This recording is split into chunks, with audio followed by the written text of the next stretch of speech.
Duane Davis, C377407. He's present in custody with Mr. Cano as well as Mr. Arroyo at this point. We do have Mr. Bilal as well as Mr. Giacomo appearing for the state. We are on for defendant's motion for release on his own recognizance or in the alternative to set reasonable bail. We also are on for our first status check trial readiness. First of all, let's address the status check trial readiness real quick. I hesitate to ask, but how are we going on discovery? We got a substantial amount, videos, statements, reports. We've been going through that. We haven't met yet. I would like to meet, do a file review, make sure we do have everything. But just to be honest with the court, June is ambitious. I'm not ready to say that we won't be ready for June. But just the amount of stuff and what's left, I just want to let the court know that it's going to take a lot to be ready by June. Understood. Mr. Giacomo, where are we at with discovery? I don't know that I have any cases that are quite this discovery, have this much discovery over this many years, over this many detectives, etc. The original discovery, what we had at the time of indictment, has been supplied to the SPD, and I believe it was complete. Since that time, we've actually gotten quite a bit. In fact, the number of the exhibits attached to our opposition came in shortly after our receipt. So there is additional discovery to provide them, and I also anticipate that there will be even more discovery required between now and June. Okay. So I think it's safe to say we're working on it. Correct. All right. We'll do another status check, maybe 45 days. Does that work for the parties? Regarding trial readiness? Okay. That date will be? That's February 20th at 9 a.m.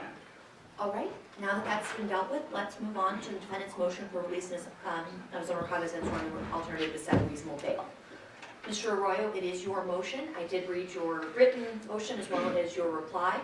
Anything you wanted to add or anything you want to highlight at this time? Yeah, sure. I'm not going to rehash everything in it, but there's some things I did want to highlight for the court. Of course. I know this court's got two separate decisions to make, whether or not Duane should be denied bail outright. If he is granted bail, is that a monetary bail or is there something least restrictive, such as electronic monitoring, house arrest? Today we are asking Your Honor to release Duane on house arrest, on electronic monitoring. As we said in our motion, he's not a danger to the community, he's not a flight risk. And I think the overwhelming thing, the question that's looming out there is, if Duane is so dangerous, if this case is so overwhelming, his guilt is so overwhelming, what's been happening for 15 years? Why did we wait 15 years to make the arrest? The state has attached his 2009 statement to Metro. They attached the proffer to this court. They've been taking the position that he has no immunity, that they can use the statements against him. If that is their position, then why wasn't he arrested in 2009? At the earliest, I mean, we know that he spoke to Metro. And if I don't think the state has said that the proffer is admissible yet. I don't think that we've crossed that bridge. Yeah. But any additional statements, I believe, have been tendered to this court and I believe could be properly considered.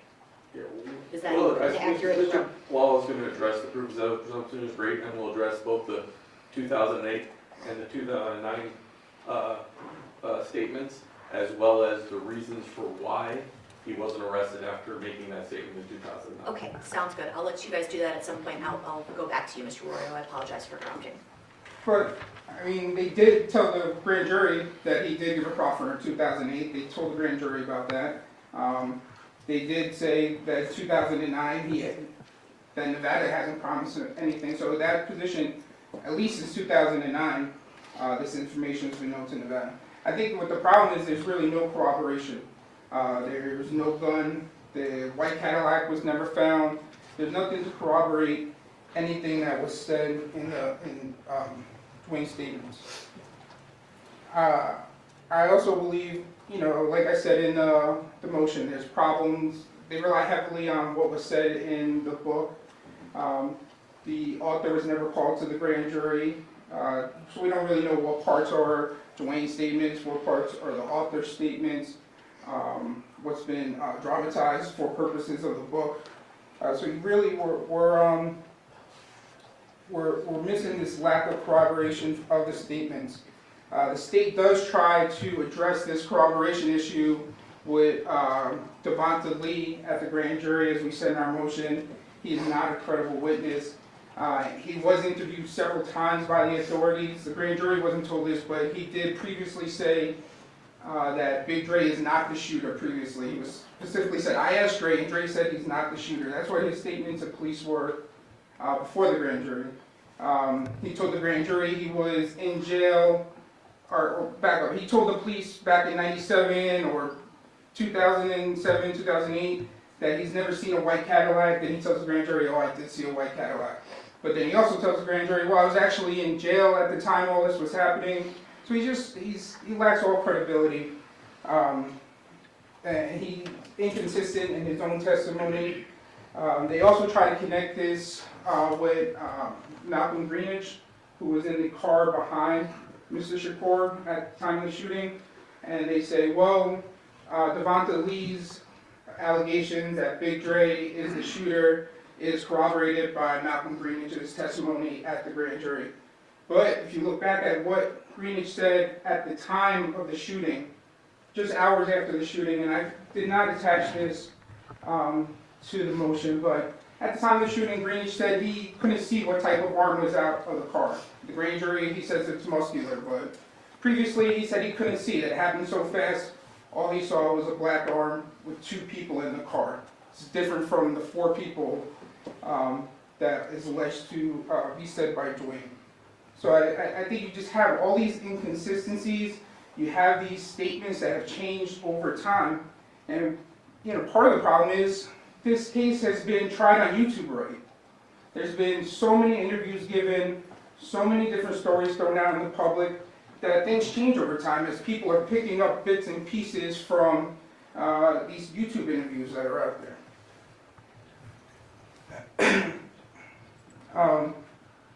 I think this whole YouTube narrative plays a part in this. I think there's concerns that Devonta leaves after his 15 minutes of fame. I did attach a link to a Vlad TV interview where the interviewer, Vlad, says, hey, Devonta Lee, I've been in talks with him. He's going to come on.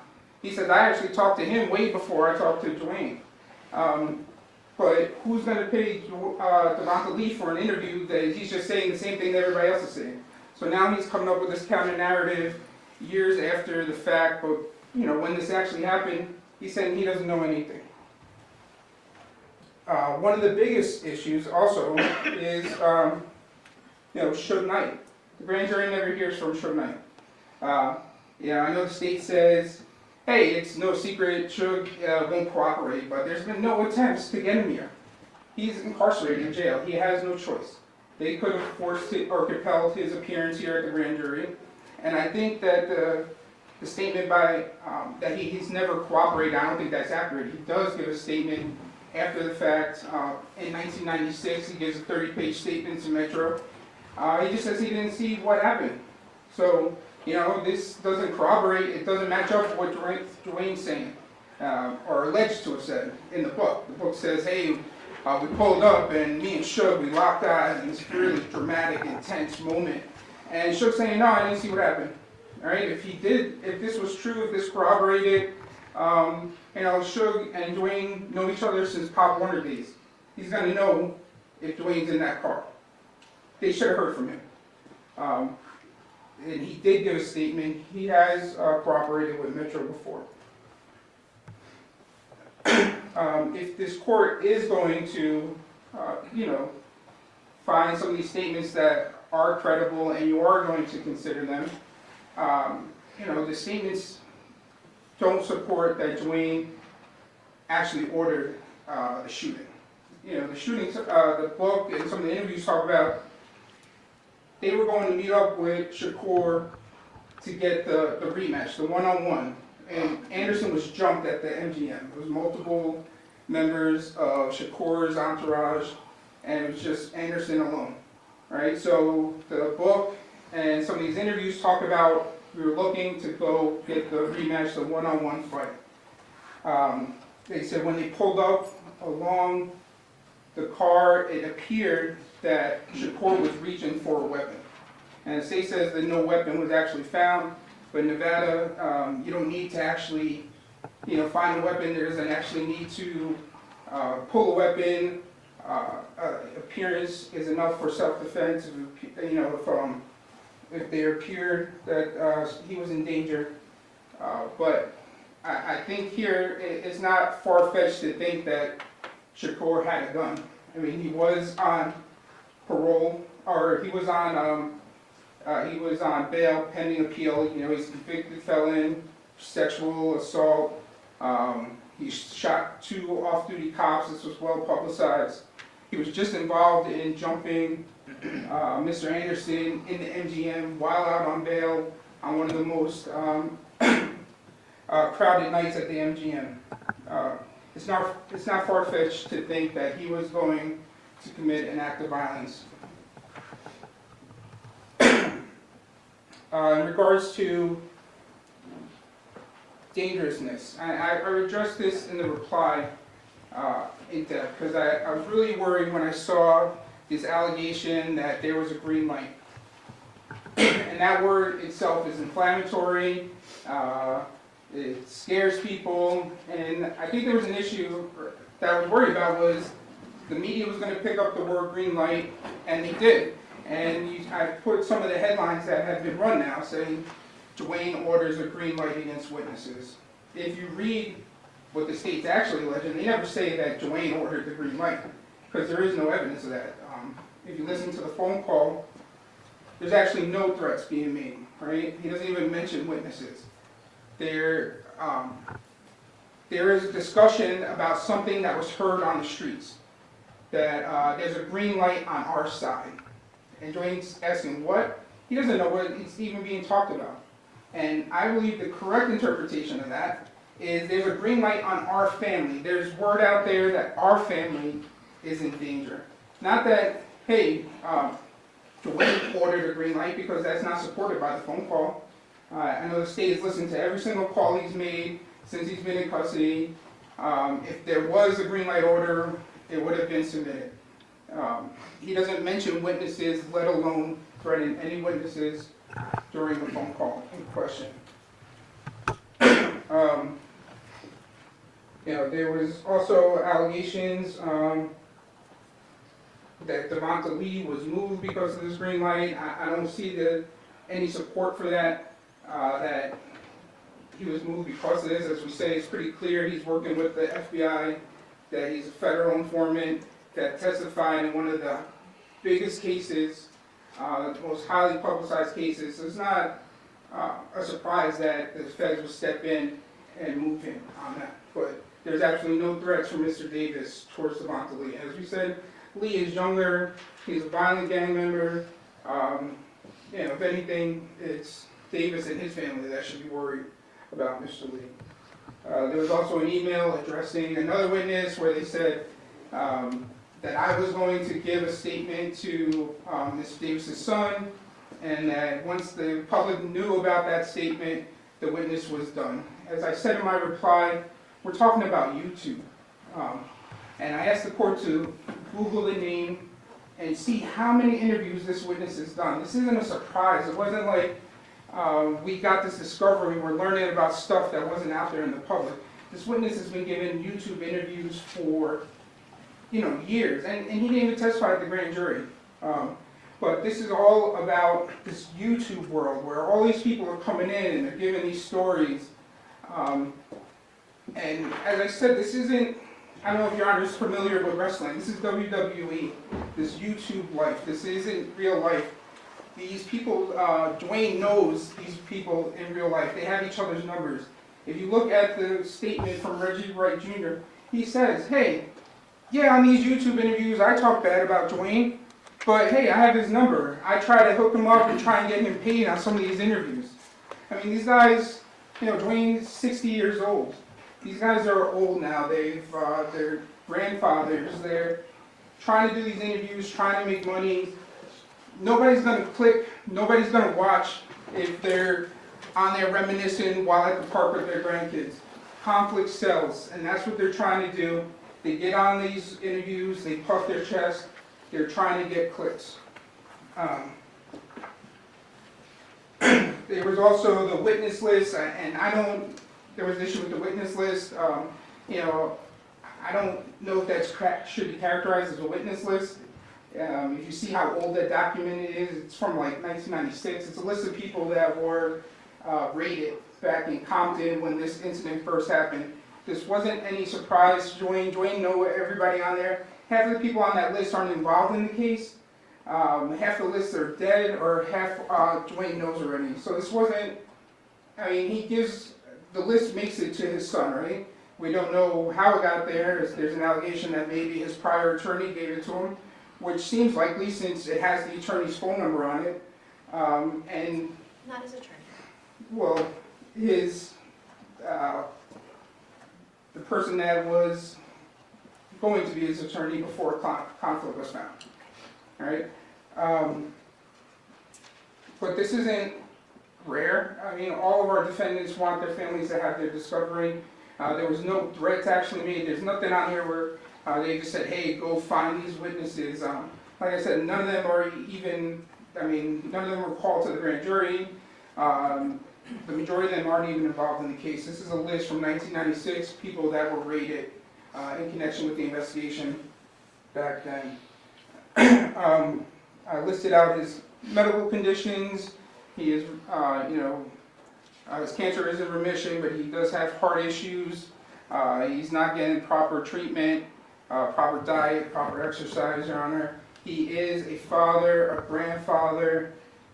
He has support of his family here today. He had more people here last week, but this was continued on my request. But he had a lot of family in from California last week. He does have support. He made an oath. He did give that interview with federal authorities in 2008.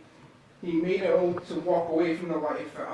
If you listen to that tape that was provided, he says, I'm retiring. I never thought I'd say this, I'm retiring. I'm giving up this lifestyle. Doesn't he sustain a parole violation in like 2016, 2015? The state puts that in their opposition. I don't have any indication that he went to prison in 2015, 2016. I know that was around the time he was having surgery for his cancer. We provided the judgment of conviction in discovery for his conviction for a felon in possession of a firearm. He was arrested with both drugs and firearms, was convicted from a 2013 arrest and 2015 conviction in California. And was he incarcerated as a result? I believe he did about 6 months on a 2-year sentence. Understood, okay. All right, but there's no connection to this gang life or anything that they're alleging. Your Honor, he has been, employed before he got sick, before he got the cancer. He was making an honest living. As I said, now he is at home with his family. Before he was arrested, he did not flee. He knew this was coming down. He got the Markham notice.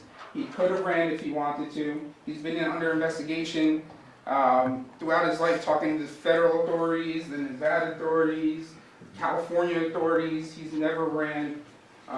There's no evidence that if he is released with bail or monitoring that he is going to flee. He will return. If he was going to run, he would have did it back in the summer when he was served with the Markham notice. So. Thank you, Mr. Arroyo. I understand your request. State, I'm going to turn to you to address the issues that were brought up, including the lack of corroboration and the fact that, if we're taking his statements at face value, they include some sort of baked-in lesser charge. Yes, Your Honor, just so the court's aware, I was planning on handling the primary argument, and then Mr. Giacomo is going to deal with the supplement that we filed regarding the dangerousness and the clean right. That's okay with the court. So you're going to address if there's proof evident, presumption positive, as well as with the majority of the factors. Mr. Giacomo is going to address bail factor 6 or 7. Right, yes. Okay, That's understood. okay. Okay. Your Honor, in listening to defense counsel's argument, one of the things he said is there are all these inconsistencies, but there is one constant, that Mr. Davis has consistently admitted to being the architect of the murder of Tupac Shakur. The state's position is that the proof is evident and the presumption is great. Now, there's reference to this case being 15 years old in terms of the statements, but The 2008, if you listen to it, is clearly a proffer, right? It's not immunity, it's a proffer, meaning that we can't use his statements outside of that room unless he disavows or says that he was lying in making those statements, which is what precisely what happened here in the defense's moving paper. But in 2008, we certainly couldn't have filed charges based on the 2008 statement. In the 2009 statement, we were unclear, in perfect candor to the court, of the circumstances surrounding that statement. Frankly, until Mr. Giacomo alluded to the fact that we're getting more information now, even post-indictment, we got more information regarding the circumstances surrounding that statement only in the last few months. Clearly in the statement it says that you're not being promised anything. However, there are, in an abundance of caution, we could not proceed just based on that. And as the court should know, we didn't even submit that to the grand jury. We didn't submit that statement to the grand jury because we just had some concerns that I think have been alleviated since then, but there were some concerns. So there's no immunity. There's this notion in defense counsel's moving papers that this is all for entertainment, and I think if you listen to the 2008, 2009 statement, you clearly hear that this is not for entertainment. I don't think that's true. So this court asked me about corroboration. Well, the first thing is that in any instance where we've had somebody confess to a murder, you usually don't have to corroborate with great detail their confession. But there is corroboration here. First, the whole setting. Mr. Davis was the leader of the Southside Compton Crips. Well, that's corroborated by Mr. Davis makes that statement. Detective Ladd, who was a patrol officer and then a gang detective in Compton from 1983 to 2000, corroborates that as well. Mr. Lee, who was a member of Mr. Davis's gang, corroborates that as well. Even Mr. Wright Jr. talks about Mr. Davis being a shot caller in that gang, or high-ranking member in that gang. Well, and trying to connect through the event. Well, Orlando Anderson was also a member of that gang. That's been corroborated multiple times. Orlando Anderson is the nephew of Mr. Davis. Corroborated, undisputed. Okay, so you have the fight that occurs at MGM, corroborated, undisputed, right? I mean, it's actually on video. So then you have Mr. Davis say, leading this group of people in a white Cadillac. Mr. Lee says he does see them in a white Cadillac shortly after the murder occurs, right? They see Terrence Brown in a white Cadillac shortly after. You have DeAndre Smith's statement about being in the Cadillac for the murder of Mr. Shakur. And you have Malcolm Greenridge's statement saying, I saw the white Cadillac go up to the vehicle. I saw a large arm come out of the vehicle and shoot at and into Mr. Knight's and Mr. Shakur's vehicle. And, Your Honor, like, if taken at Mr. Davis's statement at face value, that would be enough. I think the state would submit for proof of innocence of the crime. But taking the connective tissue you have from Detective Ladd, from Malcolm Greenridge, from Mr. Lee, from we had one of the females who were out there in the street when this occurred, and part of Mr. Davis's statement is, yeah, there was these females. That's how we knew where Mr. Shakur was. There was these females yelling at the car, Tupac, Tupac. Well, what do we have? We actually brought one of those females saying, yeah, we were talking at that car during this time. So, and I think part of the struggle with this case, I think to wrap your head around it is, the question is why would Mr. Davis admit to this in public, right? Multiple reasons it could be. He could have been under the false understanding that he was given immunity, but that doesn't immunize himself in and of itself. But he also gives an explanation in one of the trailers, I guess, for the Death Row Chronicles, one of the interviews he did. And it's addressed a little bit by defense counsel, which is, I have cancer. I have nothing left to lose. Because he was given a serious diagnosis of cancer back in 2017, and he says, I want to set the record straight. When they talk about the book, about we can't prove what he wrote versus what the authors wrote, but again, we just refer back to Mr. Davis's own statement on video where he says, while holding the book, this is the truth. I was the only person that was there. This is the truth. It is stamped, homeboy. Those are his words, not mine. And so he's saying, I am endorsing, and I am saying, and I am validating everything that's in here. The problem for defense is that their defense is, our client's a liar. That's the defense. Our client is a liar. He lied to police in 2008. He lied to the police in 2009. He lied to the Death Row Chronicles in 2007. He lied in his book in 2008. He lied in his YouTube interviews from 2019 to 2022. And Mr. Arroyo says this is not real life, and I take issue with that. To the family of Mr. Shakur, this is very much real life.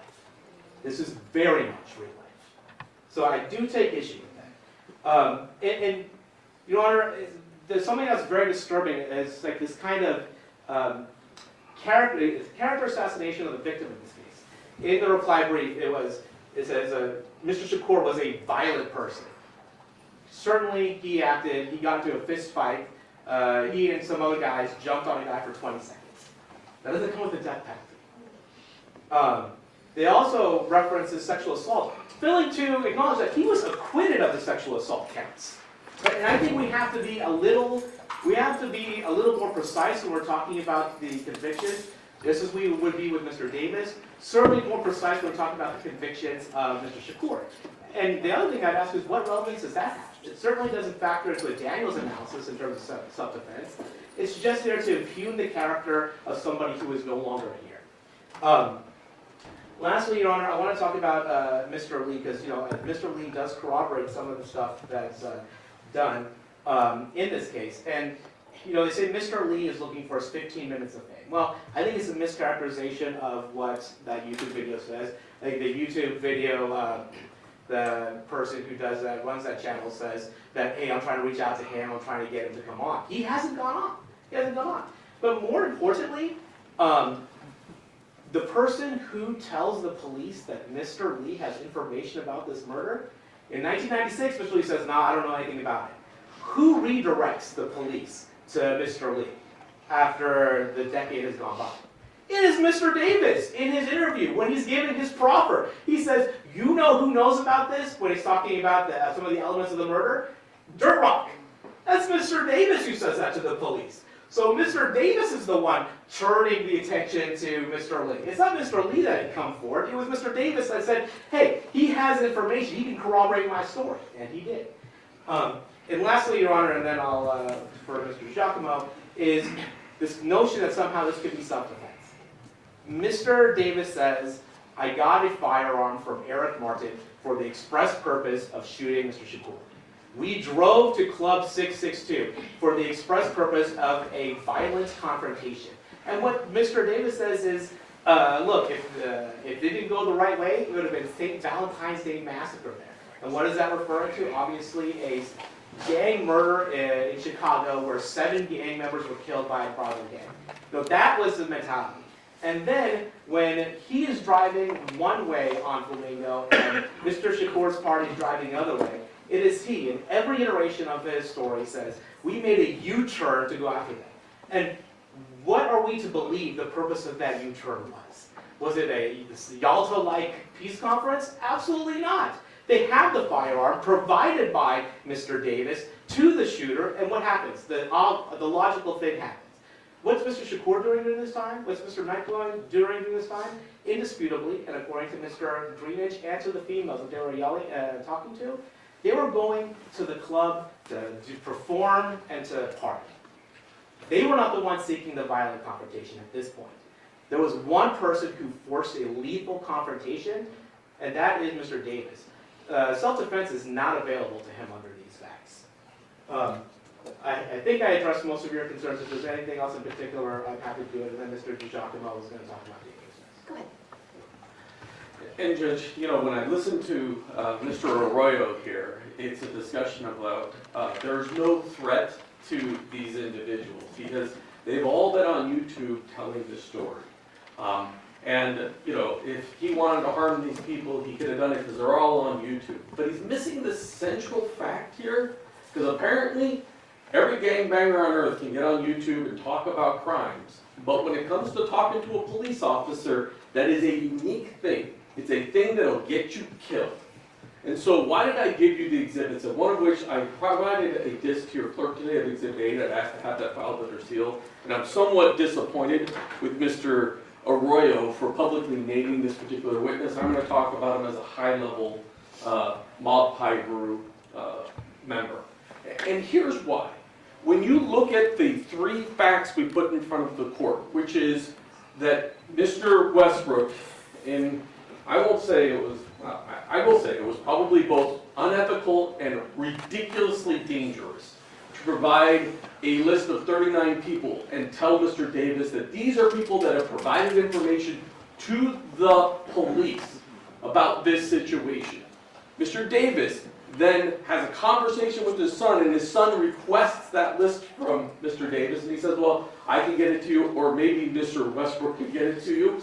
I don't believe from the nature of that picture that Mr. Westbrook provided it to Duane Davis Jr. I believe because of the way you see the folds in the paper that Mr. Davis mailed that list to his son. What was the purpose of mailing that list of 39 gang members who allegedly provided information to the police about this homicide? Then you have the phone call. And I agree with Mr. Arroyo. Mr. Davis, I'm not the newspaper, I'm not the media, and God knows if I were writing the stories, I'd get it correct. I never alleged that Mr. Davis issued a green light. What happens is, there's a discussion, and Detective Mogg's here. You can have Mr. Mogg put under oath and talk about the number of times they discussed this list and that these people are people that have provided information to the police. And then there's a phone call in which Mr. Duane Davis Jr. tells his father, hey, I got some news for you, that there is a guy, and there's some confusion on Mr. Davis's part about, he's put out a green light, which in Mr. Davis's own words means an order to kill on our side. I took that statement to mean that anybody on that list who was a Southside Crip was in risk of being killed.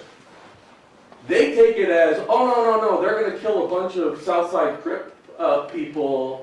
They put a green light, the mob put a green light on us. Well, if that's true, then why is Mr. Davis's reaction during that phone call so excited and happy about the fact that there's been a green light issued and that we were born in war and this is war and all those other things? Why is he so excited about that if him and his family members are about to be killed? I then gave the court the high-ranking mob Pyru member's statement to police. Yes, all these people have been on YouTube and none of them are at risk of any danger because everybody apparently can be on YouTube. But nobody knew that this member had spoken to Detective Mogg. More importantly, he brings a crucial piece of corroboration that nobody knew, which is that he is at 662, he sees the white Cadillac, and that he knew that Southside was present at 662 prior to the homicide of Tupac Shakur. Meaning he's a critical piece of corroboration. And why is that important? Yes, everybody has said this in social media from 2017 on. But you now know that every single fact that every witness has reported since 2017 on YouTube was reported by Duane Davis in 2008 and 2009. Which means every witness on YouTube has corroborated what he said in an admissible statement that we now know is admissible to Detective Dan Long in 2009. And why those witnesses are so important is because there is no defense at this point to this particular crime based upon the statements he's made in 2017 and in 2009, because it's not until 2011 that Kading publishes his book and puts all this information out there. And thus, Judge, why is this important? Well, when you hear what this high-ranking member, they find out there's a statement to Mogg, and they're going to put it on the street. What does Mr. Davis say? He basically implies that Mogg will kill this guy on their own because he talked to Cliff Mogg. And that gives you knowledge of what it is they were doing when they disseminated that list of 39 gang members who allegedly provided information to the police. Why were they sending that out as a picture and disseminating it publicly? It's because he knew he doesn't have to issue the green light. He knows what the culture is because he was born in it, he grew up in it, and I dispute he ever left it. You listen to those calls and you know that he is a gang member to the core, that he has their mores, their values, and he presents a clear and dangerous threat to our community. and that he made an effort to cause harm to those 39 people on that list. He is making efforts to cause harm to the high-ranking Mob Piru gang member. He doesn't need to issue an order. He just needs to prove to the world that they talked to the police, and every one of them is at risk of death, which is why the federal government came in and provided money to Mr. Lee so that he could move his location. I would suggest to the court that not only is the proof is evident, the presumptions are great, but that he presents a very, very high danger to the community, and thus he must stay in custody. Thank you, Mr. DiGiacomo. Mr. Arroyo, I'll give you a final word as it was your motion. Mr. Giacomo was taking a huge leap here about these phone calls. All right. First of all, the high-level ranking Piru has given multiple YouTube interviews from 4 years ago up to a couple of days ago. That's why I asked your court to review it. Nothing he says in that statement hasn't been said on YouTube for the whole world to see. All right. This is a person that says he's a former gang member. There's nothing in that statement that's not been said out in the public forum. That the statement about seeing that they say now corroborates a huge fact in this case about seeing Duane at the 662 Club. In one interview on YouTube, he says, "Oh, I saw him," and in the next interview, he says, "I never said I saw him." So he's even inconsistent on his own YouTube statements. And this is not a hidden witness that we had no idea who this guy was. Just Google him. See how many times he comes up on this. All right, we're not exposing some high-level secret government witness. He's out there giving a press tour every day, trying to make a couple of bucks on this case. Just like everybody else in this case, trying to make a couple of bucks on this case. If we're going to talk about putting people in danger, let's talk about this green light call. All right. The allegation is that Mr. Davis's son says, "Hey, I heard something on the street from a guy named B. Rue." Right? That B. Rue is saying it's on. It's a green light on our side. I don't need to pull in a gang expert in to know that B. Rue is a Mob Piru blood nickname. It's not a Crip nickname. So now by putting that in the pleadings, now every blood gang member in California knows that it's Mr. Davis's son that's putting out this information. They've made their family more in danger now of retaliation. The threat is against Mr. Davis, right? There's a green light on our side, on our family. He doesn't even know what his son is talking about in that phone call. He's not making any threats. He's not saying, "Oh yeah, good, make sure that gets carried out." He's saying, "What? What are you talking about? Huh?" He can't even really hear what's being said. And I hope the court has listened to that phone call, because I think the way that Mr. I've Giacomo. listened to so many of your client's words. I can repeat his the way that he speaks, because I've been provided, 20 hours worth of recordings and everything. So I'm very familiar with it, and I've heard everything that was provided to me. The way that Mr. Giacomo characterizes it, I think, is unfair and inaccurate. He's taking a huge jump and taking liberties with what is actually there to support these allegations. Understood. I just want to say, who put this information out in the public? It wasn't Duane. It was Detective Keefe in 2011. He put all these people's names out there in the public. This was never about finding the truth. Detective Keefe was out there to make a buck on this story.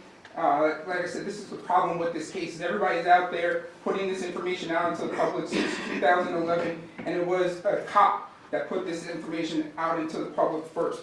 Devonta Lee was working with the feds prior to them bringing Duane in. He was part of the crew that gave information on Duane in that 2008 proffer. They talk about him and other members, and that is why Duane was first brought into this.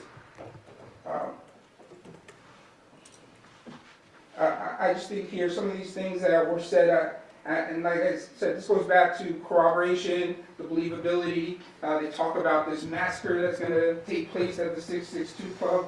I mean, it's just incredulous to believe that Mr. Davis and 4 guys go with 1 gun to a club 662 full of Mob Piru members, and armed security and metros there, and that the four of them with one gun is going to take out a whole army of people. And this is why I said that the statements are unbelievable.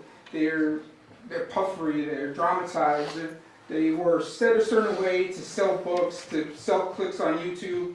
There is no corroboration. Statements that Lee says about DeAndre Smith, we believe, are inadmissible. Like I said, first they're inconsistent that, nobody says he was a shooter and then he is the shooter, but at trial we believe it will be inadmissible. Like I said, he wasn't doing it, it wasn't a statement against interest, he's actually bragging. And that's what Detective Hayden says, is actually all these people are bragging, trying to get their stripes. So this is actually a statement, I guess, in his interest, but we believe it'll be inadmissible at trial, and it is not credible. Like I said, there is no corroboration. There are serious problems with the case. Even if you take the words at face value, there's still an issue whether or not this rises to the level of first degree. Mr. Shakur, I'm not trying to discredit Mr. Shakur's legacy, name, or anything, but his history is relevant to a self-defense claim if we go to trial on that issue. All right, what is known about him? What his violent history? It's very public, his violent history. What was known at the time? He's in rap songs bragging about being a mob Hyrule blood member. He's going to kill all his rivals. I mean, this is stuff that was known to the public. It is relevant to a self-defense claim. I'm not trying to discredit his name in any way, but it is relevant for this court's consideration today, Your Honor. All right, thank you, Mr. Arroyo. Before I rule, I did want to compliment both sides on their excellent advocacy here on this case and their utter command of the complex facts that make up this case. First issue that's before me is whether there's proof evident presumption great to justify holding Mr. Davis here without bail. At this time, the court declines to find that, citing the age of the case as well as the lack of physical evidence. I'm not commenting on the strength of the state's case. What I'm saying is that this doesn't meet the exacting standards laid out by the Nevada Supreme Court in Sewell v. State, which bars the district court from relying on conjecture and inferences and denying bail. At that point, I do turn to the bail factors. And ultimately, I do find that very few of these will weigh in favor of release of your client, Mr. Arroyo. The length of residence, I do admit he has lived in Henderson since he finished that parole violation. This is a factor that does weigh for defendant. Status and history of employment is the second factor. His life appears to have been largely illegal employment. He made a living talking about his past life as a leader of the Southside Crips and ultimately the killing of Mr. Shakur in graphic detail. This is a factor that I find weighs in favor of the state.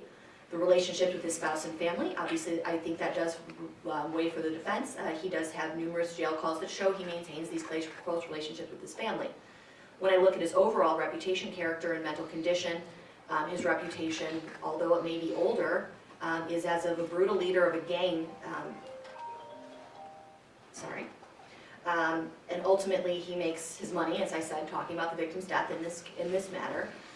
I don't believe this is as far behind him based on what I have heard as the defense makes it seem. I think this is a factor that weighs for the state. His prior record is significant but old. He's not been successful on supervision. This is a factor that weighs for the state.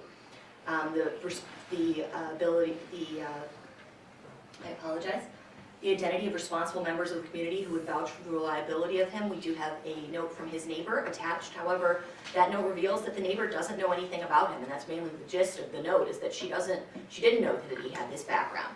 Ultimately, this is a factor that weighs for the state. We don't have responsible people vouching for Mr. Davis's credibility and character. The nature of the offense, the probability of connection, and the likely sentence. Overall, I find the nature of the offense is obviously the most serious that we face in the criminal justice system. The likely sentence here is very high given the existing law at the time when this offense was committed. Probability of conviction, one of the biggest things in evaluating cases. Does the defendant give a statement? Yes, he gives many statements here that connect him to this crime, and so I think that's a factor that weighs for the state. When we talk about the nature and the seriousness of danger to any victims or other people in this case, as the state has indicated, this could be very high. There are lots of people who are still scared of him, even in 2022. There are credible threats being made. I don't believe that the FBI is stepping in and providing coverage or assistance for people in situations where they don't think it's a credible threat. And then finally, the likelihood of additional criminal conduct. I find that this weighs for the state, as laid out by Mr. DiGiacomo regarding the jail calls. Although not explicit, they do cause the court concern. Possibilities of failure to appear. I do find ultimately he didn't flee when he was served with this Markham notice. I do note he wasn't entirely cooperative as he didn't sign that Markham notice. And I think at the end of the day, the fact that he didn't leave at that point sort of speaks to the fact that despite this evidence being out there, it took quite some time for it to be charged, and he probably thought that there was no likelihood that it was charged this time as it wasn't charged in the past, so I find this to be a neutral factor. Overall, I find that there's no non-monetary conditions that could ensure the community safety as well as Mr. Davis's return to the court. The bail here will be set as a detention order. The court does have to give credence to the defendant's repeated insistence that he was involved in this horrible death. While I am concerned about his medical issues, those can be handled by CCDC. If any issues arise, let me know. I'm going to set bail at $750,000 with a source hearing as well as house arrest. We will see everyone back for the status check on trial readiness that we previously set. Anything further from either side? No. Okay, Well, thank you. we do need an order from the court to seal exhibit A. All right, at this time I will order that Exhibit 8 be filed under seal and lodged in the vault. For the record, the defense does have a copy of this that has been provided to them as well as the court previously. Yes. All right, did you want to? All right, go ahead.